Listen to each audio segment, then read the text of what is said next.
মার্কিন president Donald ট্রাম্পের জামাতা ও মধ্যপ্রাচ্য বিষয়ক দূত জ্যারেড কুশনারের সঙ্গে ফিলিস্তিনের স্বাধীনতাকামী সংগঠন হামাস নেতাদের এক অভূতপূর্ব বৈঠক অনুষ্ঠিত হয়েছে। গতকাল রোববার আল জাজিরাকে দেয়া এক সাক্ষাৎকারে ফিলিস্তিনি একটি সূত্র এ তথ্য নিশ্চিত করে জানান, মিশরের আলামেইন শহরে এই বৈঠকটি অনুষ্ঠিত হয়।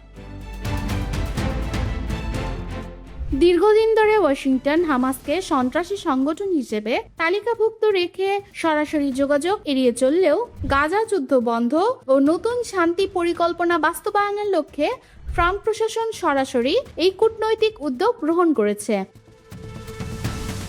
বৈঠকে ট্রাম্পের প্রস্তাবিত শান্তি পরিকল্পনা বাস্তবায়নের কৌশল ও গাজায় সাম্প্রতিক যুদ্ধবিরতি বাস্তবায়নের নানা দিক নিয়ে আলোচনা হয়।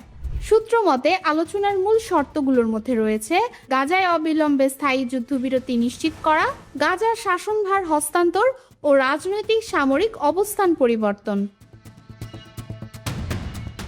মার্কিন দূত জ্যারেড কুশনার জানান, গাজার বাসিন্দাদের উপত্যকা থেকে অন্যত্র সরিয়ে নেওয়ার কোনো পরিকল্পনা যুক্তরাষ্ট্র সমর্থন করে না।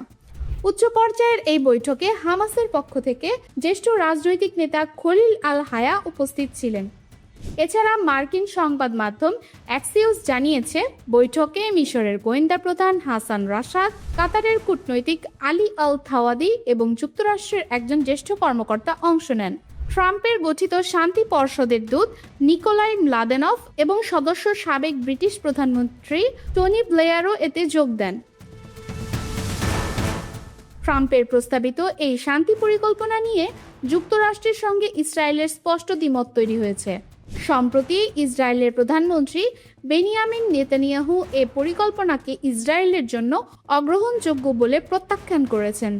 রোববার এক বিবৃতিতে হামাস জানিয়েছে, তারা যুদ্ধবিরতির প্রথম ধাপের শর্তগুলো পুরোপুরি মেনে চলেছে, কিন্তু ইসরায়েল তা পালনে ব্যর্থ হয়ে স্থল অভিযান জোরদার করেছে।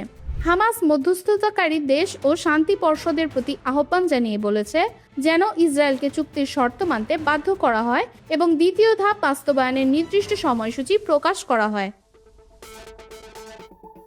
হামাস নেতাদের সঙ্গে আলোচনার পর জ্যারেড কুশনার মিশরের প্রেসিডেন্ট আবদেল ফাত্তাহ আল সিসির সঙ্গে দ্বিপাক্ষিক বৈঠকে মিলিত হন। মিশরের প্রেসিডেন্ট কার্যালয় জানায়, বৈঠকে গাজা পরিস্থিতি ছাড়াও দুই দেশের কৌশলগত অংশীদারিত্ব এবং আঞ্চলিক স্থিতিশীলতা নিয়ে ইতিবাচক আলোচনা হয়েছে। এছাড়া হামাস নেতা খলিল আল হায়া মিশরের গোয়েন্দা প্রধান হাসান রাশাদের সঙ্গেও আলাদাভাবে বৈঠক করেছেন বলে রয়টার্স নিশ্চিত করেছে।